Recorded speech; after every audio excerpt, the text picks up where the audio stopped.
Artificial intelligence. You love it or you hate it. Unfortunately, no matter where you go, it's basically in every single industry.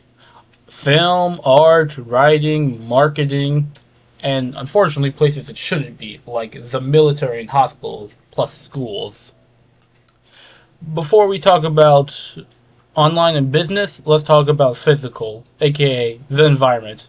The environment is being severely impacted, and the data centers that house this AI destroy the environment. Being hundreds of thousands of square feet and housing tens of thousands of servers are what house the AI and its intelligence, it requires loads of RAM and millions in electricity just to power it. And this is where it becomes a danger instead of a nuisance. Because of this insanely high electricity demand, it requires loads of water to cool off its servers. Because of this, it spikes prices in the area where the AI in the generalized area, meaning people who live near the AI data centers not only lose access to loads of fresh water, but also have significantly increased electricity bills. I'm not even too sure how that works, but apparently it spikes it. Now, that's environment. Let's go back to the business and internet access, and the internet, and the thing it actually does, internet. With generative AI, which is mainly on the rise, a lot of businesses can use it to cut corners and fire quote-unquote, heavy quote-unquotes, useless divisions. Generative AI has impacted a lot of these businesses, but one of the biggest ones is art. Because with generative AI, you could immediately just get a great character design for your story. Just punch in the details you want, and boom, into your character. No need to wait for an artist to render everything. But the way it does that is by taking loads, and I mean loads, of different art, images, and photos, and basically just shoves it into a blender and picks out the details to basically build it together. It's like shredding hundreds of different papers and then putting those papers back together to try and make a cool image. Now, at first it seems super useful, but there's technically like a double-edged sword on this. You see, because it doesn't really look at what it's taking, it basically just grabs everything off the shelf and shoves it inside the blender. It doesn't realize it's basically re-grabbing AI. So what it does is essentially just taking what it made and just putting itself back in it, essentially constantly lowering its own quality. But that's just art. There are other businesses that AI has crept into, like film, because same thing with art, you could just generate an entire film, give it a prompt, and boom, film acquired. No need to pay for acting, writing, CGI, or anything else like that. Coding's the same boat as that, with basically like 1,400 different coding AIs and 12 more coming every single day. It basically just makes coding basically super easy, and even a dead brain could make god tier games. But that's what they make it look like. In actuality, it's basically a scuffed builder. It's like you gave a child a computer.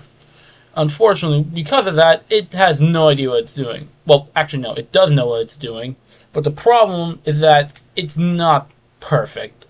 There are loads of tiny details that get like misplaced or broken, so you have to send a human to go fix it. But oh no, because you're the greedy CEO and decide, I'm gonna fire my whole division of coders and replace it with AI. But now I have no one who actually knows how to fix everything. So, and yeah, that's the good side of it.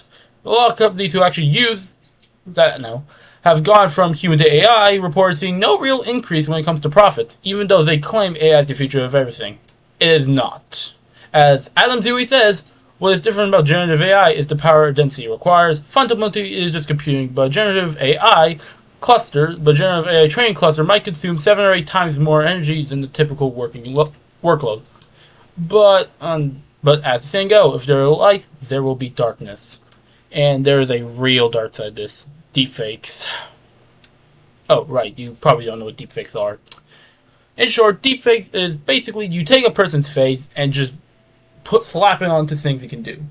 So, right now, So imagine you take your face and put it, like, let's say you take a photo of your face and then give it to the AI and say, show me cooking an omelet. It will take your face, put it on a body, and show you making a pretty good, and it'll show a really good video of you making a pretty decent omelet. And at first, that seems all fun and cool. What's so wrong about that? There's a lot.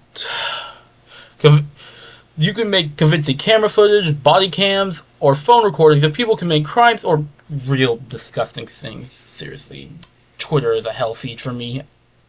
And with how good the AI is nowadays, it's dang near impossible to tell the truth from the false. You could easily get arrested for nothing more but a fake video recording.